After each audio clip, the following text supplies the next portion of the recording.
يا مساء الفل عليكم. النهارده هنعمل فراخ بأمر الله، لذيذة جدا وسهلة وسريعة وتتبيلتها بسيطة جدا، ولكن الطعم هتلاقوه تحفة بجد وهو تغيير عن كل مرة.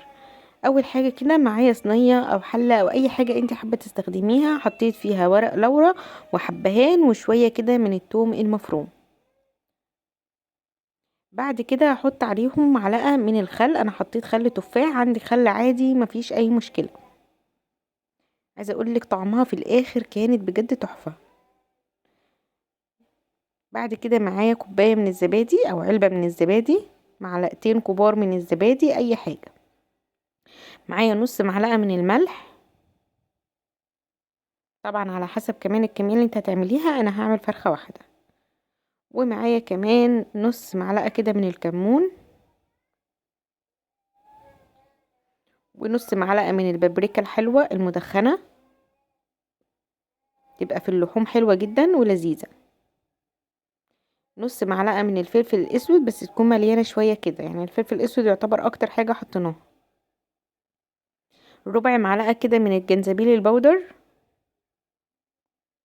اي منكهات عندك انت بتحبيها ممكن تحطيها عادي. وهحط معلقة واحدة من الزيت او اقل من معلقة، يعني نص معلقة تقريبا. هحط كمان ليمونة، هعصر ليمونة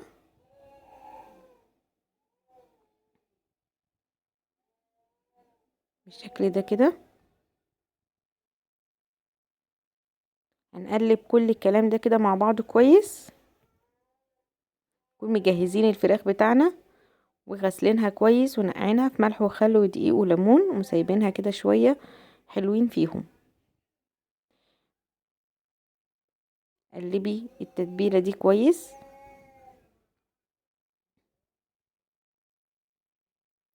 هجيب كمان شوية فلفل على بصل على طماطم، تقطيع عشوائي كده، هو بس عشان يدوني نكهة مش اكتر ويبقوا ارضية للصينية بتاعتنا.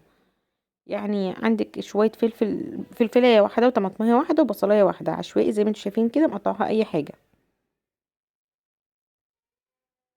هنجيب بقى الفراخ ونكون عاملين فيها فتحات علشان التتبيلة تدخل جواها.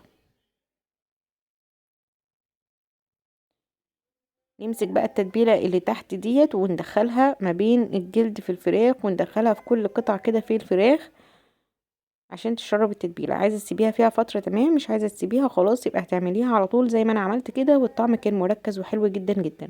مش مستاهلة ابدا ان احنا نسيبها. هنا قلبت كل التتبيلة، وعايزة اقول لكم في الوقت ده كده اغمى عليا، معرفش ليه. دعواتكم بالشفا. وبعد كده زودت ميه علشان انا هعملها على البوتاجاز من فوق. لو انت هتحطيها في الفرن هتغطيها بفويل وتدخليها في الفرن، ولكن انا عشان نسهل على بعض اكتر فانا هعملها على البوتاجاز من فوق واحط عليها كوبايه ميه كده وهسيبها.